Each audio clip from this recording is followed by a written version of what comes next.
우리가 그리스도인으로 오해하는 것 중에 한 가지가 이 자기 사랑에 대해서 우리는 별 관심을 가지지 않습니다. 하나님을 사랑하고 이웃을 사랑하는 것이 굉장히 중요하지만 사실은 하나님을 사랑하고 이웃을 건강하게 사랑할 수 있으려면요, 자기를 사랑하는 이 건강한 자기 사랑이 반드시 필요한 것이죠. 우리는 밖으로 하나님을 사랑하고 이웃을 사랑하는 것을 굉장히 강조합니다. 그런데 그 이웃 사랑이 어떻게 되어지는가 하면요, 자기 사랑이 건강하게 이루어지는 사람이 이웃을 사랑할 수가 있어요. 간혹 목회자로 교회에서 사역을 할 때 보는 안타까운 현실 한 가지는, 당신은 굉장히 사랑하는 마음으로 섬기는 마음으로 그렇게 섬기고 사랑한다고 하지만 그 사랑이 왜곡되어지고 변질되어질 때가 많습니다. 그런 분들의 특징을 가만히 보면 사실 자기를 사랑하는 그 사랑의 능력이 없어요. 그러다 보니까 사랑하는 방법을 알지 못하는 것이죠.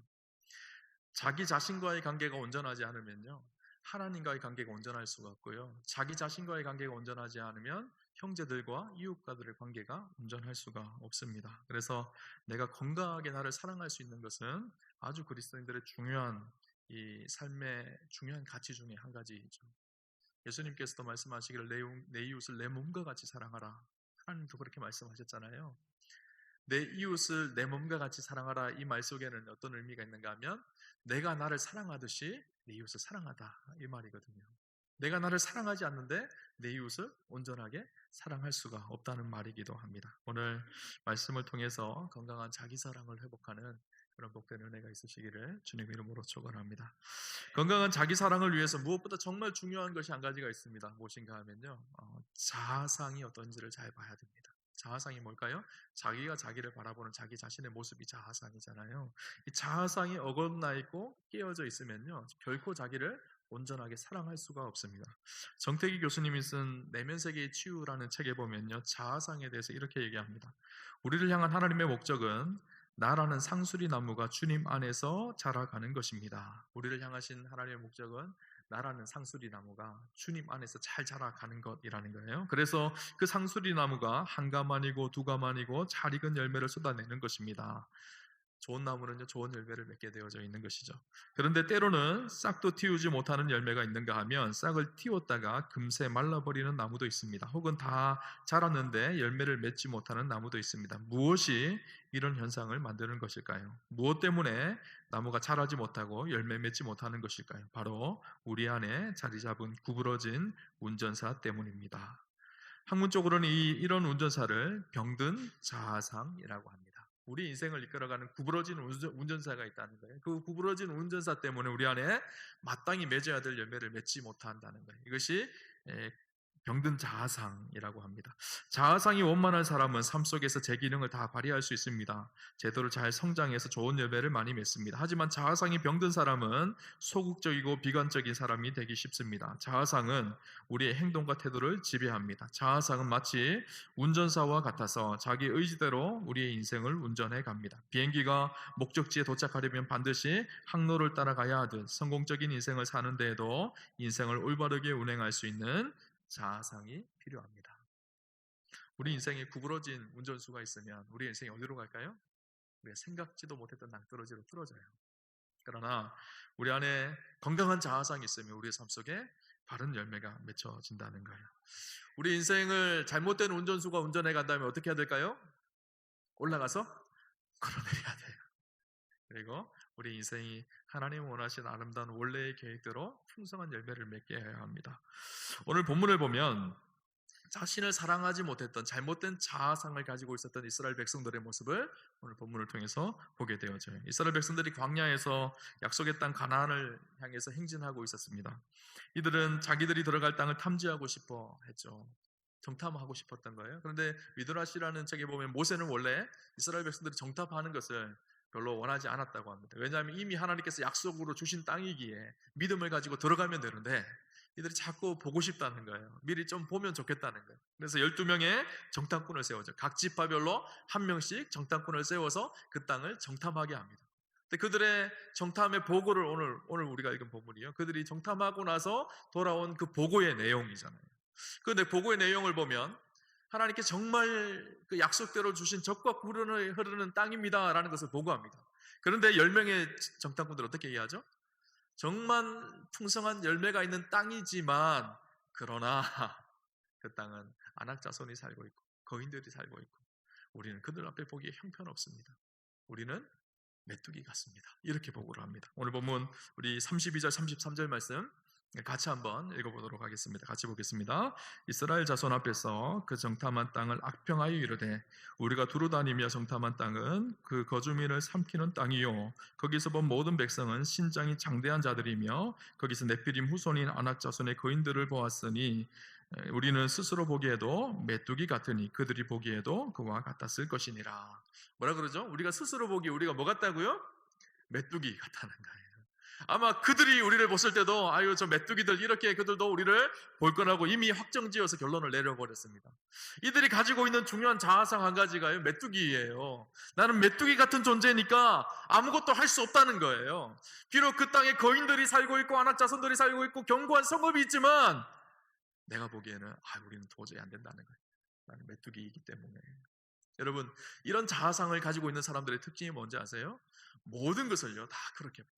부정적으로 안 된다는 거예요. 그게 될 것 같아? 안 돼. 왜냐하면 내가 메뚜기라는 색안경을 끼고 세상을 보기 때문이에요. 그러니까 늘 그렇게 부정적이고 안 되는 것만 보여지기 시작하고 세상이 삐뚤게 보여지고 긍정적으로 소망을 가질 수가 없는 거예요. 이런 이야기가 있습니다. 그런 노부부가 살고 있는 집에 옆집에 새로운 부부가 젊은 부부가 이사를 왔어요. 아침마다 이 젊은 부부의 새댁이 빨래를 하는 거예요. 빨래를 탈탈 털어서 빨래줄에 넣는데 할아버지가 창문 너머로 그 집을 이렇게 막 바라다 보니까 빨래에 먼지가 잔뜩 묻어 있어요. 얼룩이 묻어 있고. 그래서 할머니를 불렀어요. 여보, 저 집 새댁은 빨래를 너무 못하나 봐. 빨래에 이렇게 얼룩이 잔뜩 묻어 있네. 그렇게 얘기를 했어요. 며칠이 지나서 또 빨래를 새댁이 열었어요. 그런데 여전히 빨래에 이렇게 얼룩이 잔뜩 묻어 있는 거예요. 그래서 할머니를 불러서 여보 저 집에 가서 좀 빨래하는 법 좀 가르쳐줘. 그렇게 얘기를 했어요. 며칠이 지났어요. 며칠이 지났는데 빨래를 새댁이 열었는데 빨래가 깨끗한 거예요.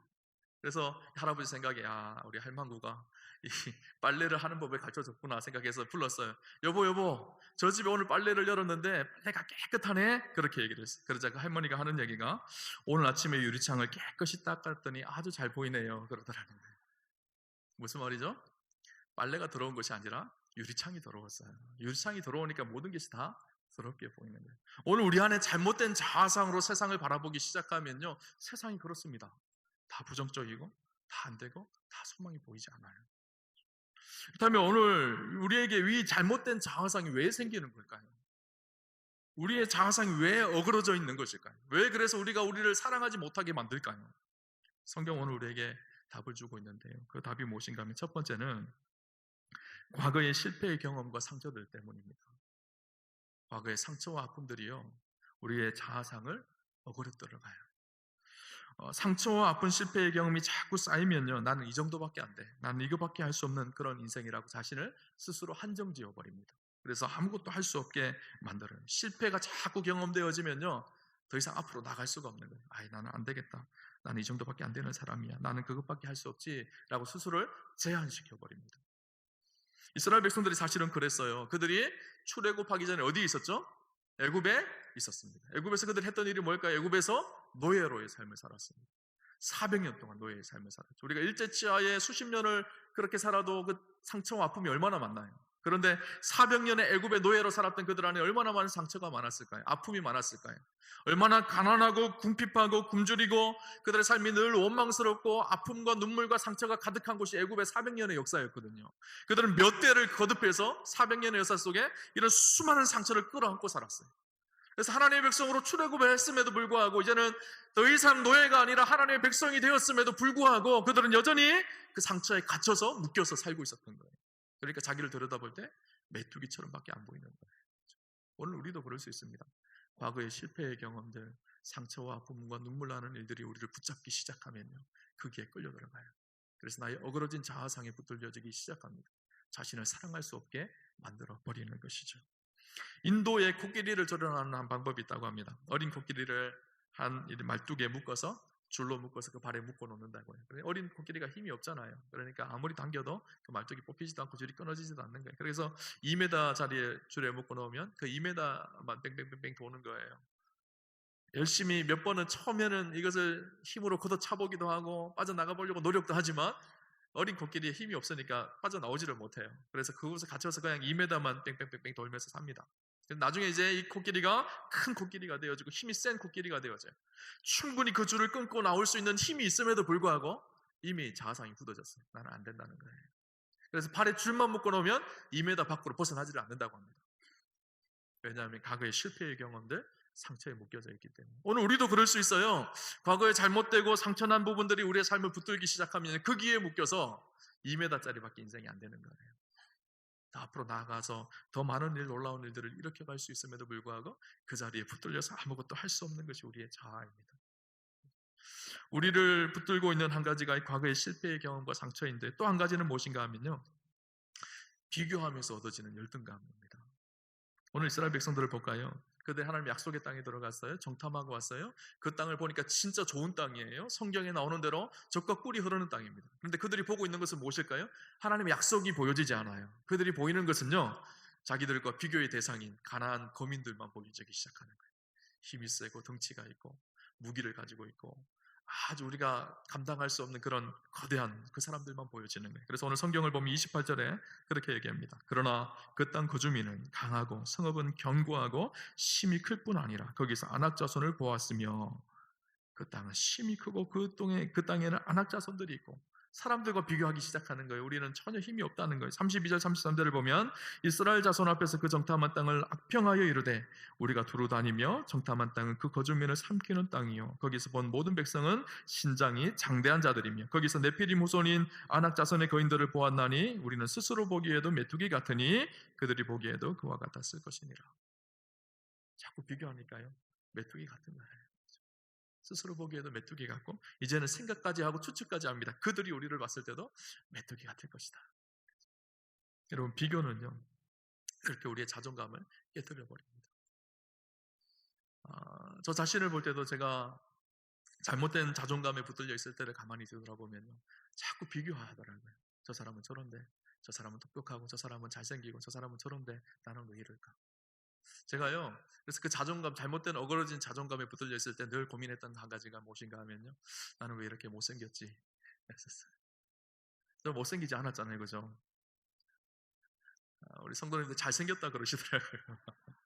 그런데요, 이 어그러진 나의 자아상에 붙들리기 시작하고 사람들하고 비교하기 시작하니까요, 내가 못생긴 것처럼 여겨졌어요. 그리고 나는 이것도 안 되고 저것도 안 되는 존재처럼 여겨진 거예요. 그 속에 오는 열등감이 우리를 지배하기 시작한 것이죠. 그런 모습 속에 있으면요, 절대 자기의 인생, 자기 스스로를, 자기를 사랑할 수 있는 능력이 회복되지 않는 것이죠. 그렇다면 우리가 어떻게 우리 안에 자존감, 우리에 있는 자아상을 회복하고 건강하게 우리를 사랑할 수 있을까요? 해답은요, 믿음의 눈으로 내가 누구인지를 바르게 바라보는 거예요. 내 감정이, 내 생각이 나를 지배하여서 나를 어떻게 바라보느냐가 아니라 성경이 말하고 있는 내가 누구인지, 하나님이 말씀하고 계시는 내가 누구인지를 바르게 바라보는 것입니다. 오늘 본문을 봅시다. 이스라엘 백성들은요, 하나님 앞에 올바른 자기인식이 없었어요. 그들이 400년 동안 애굽의 노예 생활을 했지만 그 노예 생활을 끝낸 지가 벌써 수년이 지났어요. 지금은요, 노예가 아니라 하나님의 백성이에요. 하나님이 통치하시고 다스리시고 만왕의 왕이시고 온 우주의 통치자이신 그 하나님이 친히 다스리는 하나님의 친백성이 되게 하셨어요. 그들은 그들의 생각 속에 아직도 애굽의 노예로 생각하고 있는 거예요. 그러니까 메뚜기인 거예요. 하나님께서 놀라운 기적을 보여주셨습니다. 홍해가 갈라지는 기적을 보여주셨어요. 만나와 메추라기로 먹이시는 놀라운 은혜를 보여주셨어요. 구름 기둥과 불 기둥으로 인도하시는 그 놀라운 섭리를 날마다 보여주고 계세요. 그것을 통해서 무엇을 말씀하고 계실까요? 내가 인도하고 있다. 내가 너희를 인도하고 있다. 내가 너희 하나님이다. 이것을 계속적으로 보여주시고 계시지만 그들이 바라보는 것은요, 하나님이 인도하시는 하나님의 백성 되었음을 보고 있는 것이 아니라 자기의 자꾸 어그러진 옛자아만 집중하고 있는 거예요. 이것에서 벗어날 수 있는 비결이 무엇일까요? 하나님 바라보기 시작하셔야 돼요. 하나님이 나를 어떻게 보시느냐, 이것이 중요한 거예요. 그죠? 여러분, 미운 오리 새끼 이야기 잘 아시죠? 어느 연못가에 살고 있던 엄마 오리가 알을 품었습니다. 알이 막 깨어나기 시작했어요. 대부분 다 오리 새끼들이 예쁘게 다 태어났는데 한 마리만 이상하게 생긴 거예요. 그래서 자라면서요, 형제들한테 왕따 당하고요, 사람들한테 손가락질을 당하면서 마음속에 상처가 가득했어요. 이 오리가 점점 커면서 아웃사이드로 연못을 배회하고 있을 때 백조 한 마리가 다 내려온 거예요. 보니까 너무너무 아름다워요. 그런데 가만히 보니까 백조하고 자기하고 생김새가 똑같은 거예요. 그때서야 깨달았어요. 아, 내가 오리가 아니고 백조였구나. 이제는 더 이상 오리로 살지 않습니다. 백조로 창공을 훨훨 하면서 멋있게 아름답게 백조로 살아가요. 그죠? 오늘 우리 인생도 마찬가지, 이스라엘 백성들도 마찬가지고요. 더 이상 오리 새끼가 아니거든요. 하나님의 백성 되었고 이제는 창공을 하는 백조 같은 인생으로 하나님께서 그들의 인생을 바꾸셨어요. 근데 여전히 그들은 오리 새끼처럼 살고 있는 거예요. 오늘 우리도 마찬가지입니다. 그리스도 안에서 우리를 하나님의 자녀 되게 하셨어요. 하나님의 백성 되게 하셨어요. 이제는 하나님을 아바, 아버지라고 부르게 하셨어요. 그래서 로마서 8장 15절에 보면 너희는 다시 무소호하는 종의 영을 받지 아니하였고 양자의 영을 받았으므로 아바, 아버지라 부르시느니라. 하나님 우리를 자녀 삼으셔서 우리를 우리 아바, 아버지가 되게 하셨어요.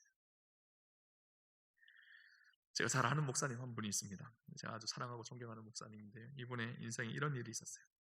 자녀가 3명이 있었는데 2명의 자녀는 자기가 몸으로 낳은 자녀예요. 그런데 1명의 자녀는 입양한 자녀였었어요. 근데 이분이 이런 간증을 하세요. 자기가 몸으로 낳은 자녀는 그냥 사랑이 되더라는 거예요. 근데 이 입양한 자녀는 처음에 사랑하기가 참 쉽지 않더라는 거예요. 사랑하는 결단이 필요하더라는 거예요. 근데 이분이 처음 그 자녀를 데리고 와서 집에 하룻밤을 재웠을 때 일화가 있었다고 합니다. 생후 14개월 된 아이가 집으로 처음 들어왔어요. 그 아이와 함께 잠을 자려고. 그 아이는 얼마나 힘들겠어요. 낯선 상황 속에서 또 낯선 부모님을 만나고 낯선 환경 속에 첫날 밤을 그곳에 자는 거예요. 그 아버지 품에 입양되어진 새 아버지 품에 잠을 자는데 이 아이가 모든 것이 힘들고 모든 것이 두려우니까 잠도 잘 못 자고 힘들어하는 거예요. 그러다 갑자기 아이가 꿀럭꿀럭해요. 어린 아이 때 자꾸 토하고 이런 거 자주 하잖아요. 그런데 이 아이가 막 이렇게 토하려고 꿀럭꿀럭 하는 거예요. 그러자 이 아버지가, 이 목사님이 그 아이를 일으키려고 하는데 일으키려고 하는 순간 이미 다 팍 하고 다 토해버린 거예요. 그러니까 온데다 토한 것이 막 튄 거죠. 침대도 다 젖고 이 목사님의 옷도 막 다 젖고 냄새가 얼마나 고약한지 너무너무 힘들다라는 거예요. 그래서 목욕탕에 들어가서 옷을 벗고 깨끗이 씻고 그 아이를 씻겨주려고 아이를 오라고 하는데 이 아이가요 아직 토한 게 이렇게 막 냄새나고 이런 게 온몸에 묻어 있잖아요. 그렇게 해서 팔을 벌리고 이 목사님에게 막 뛰어오더라는 거예요. 근데 목사님이 그 순간 내가 이 아이를 안아야 되나 말아야 되나 생각이 들더라는 거예요. 그러면 들었던 생각, 아 내가 이 아이의 아빠가 됐지 하고 이 아이를 탁 안아줬다는 거예요. 그런데 그때 2가지 생각이 들었다고 합니다. 첫 번째 생각이 무엇인가 하면 아 내가 이 아이의 진짜 아빠가 되었구나. 2번째 생각이 무엇인가 하면요 하나님 아버지는 나가지 않으셨는데 2번 생각하지 않으셨는데 나를 있는 그대로 안아주셨는데 내 안에 오물이 가득하고 더럽고 추한 것이 가득하더라도 그냥 안으시고 그냥 품어주셨는데 그렇게 눈물이 나더라는 거예요. 여러분 하나님은요 우리가 냄새나고 지저분하고 실패하고 형편없는 인생을 살았지만 그래도 그냥 우리를 안으셨어요. 그 십자가로 우리를 품으셨어요. 오늘 우리가 읽었던 에베소서 말씀에 그죠? 은혜로 말미암아 믿음으로 구원을 얻었다고 말하고 있어요. 여러분 우리가 착각하는 것이 있어요. 내가 믿어줬으니까 구원을 얻었다고 생각해요. 아니에요. 은혜가 있었기 때문이에요. 여러분 은혜와 믿음의 차이가 뭔지 아세요? 여러분 만약에 여러분이 물에 빠졌다고 생각을 해보세요. 옆으로 지나가던 한 청년이 튜브를 탁 던져줬어요. 이게 뭘까요? 은혜예요. 은혜. 내가 죽을 수밖에 없었는데 누군가가 나에게 튜브를 던져줬기 때문에 은혜를 베풀었죠. 그럼 내가 하는 일은 뭘까요? 그 튜브를 잡는 일이에요. 이것이 믿음이에요. 하나님 우리를 구원하시기 위해서 우리를 초청하기 위해서 당신의 아들 독생자 예수 그리스도의 그 사랑의 은혜를 튜브를 던지신 거예요. 우리는 그냥 그것을 잡는 것뿐이에요. 전적인 하나님의 은혜 없이는 우리가 구원받을 수 없는 존재였었어요. 하나님께서 우리를 그렇게 값없이 조건 없이 우리를 구원하셨어요. 그 은혜를 누린 존재가 우리입니다. 그리고 나서 10절에 뭐라고 얘기하는가 하면요 이렇게 말합니다. 우리는 그가 만드신 바라 그리스도 예수 안에서 선한 일을 위하여 지으심을 받은 자니 이 일은 하나님이 전에 예비하사 우리로 그 가운데서 행하게 하려 하심이니라. 아멘. 표준세 번역으로 보면요 좀 더 쉽게 번역되어져 있습니다. 우리는 하나님의 작품입니다. 선한 일을 하게 하시려고 하나님께서 그리스도 예수 안에서 우리를 만드셨습니다. 하나님께서 이렇게 미리 준비하신 것은 우리가 선한 일을 하며 살아가시게 하시려는 것입니다. 처음에 뭐라고 얘기하고 있죠? 우리는 하나님의 작품입니다. 여기 보면 개역개정 성경에는 그가 만드신 바라고 되어 있죠. 만드신 바라는 단어가 헬라어로는 포이에마라는 단어인데 이 말이요, 작품, 걸작품이라는 거예요. 표준 세번역에는 잘 번역을 했어요. 작품이라고 번역되어져 있어요. 저 여러분이요, 하나님의 작품이에요. 그냥 우연히 생긴 산물이 아니에요. 저와 여러분 하나님께 특별히 사랑하셔서 은혜를 베푸셔서 우리를 용서하시고 수용하시고 우리를 받으셨어요. 그리고 우리를 하나님의 작품 되게 하셨어요. 그렇게 하신 이유가 무엇일까요? 예전부터 계획하셔서 우리를 통해서 선한 일을 이루기 위해서.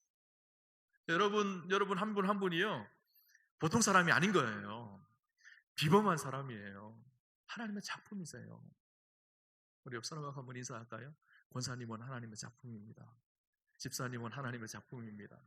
장로님은 하나님의 작품입니다.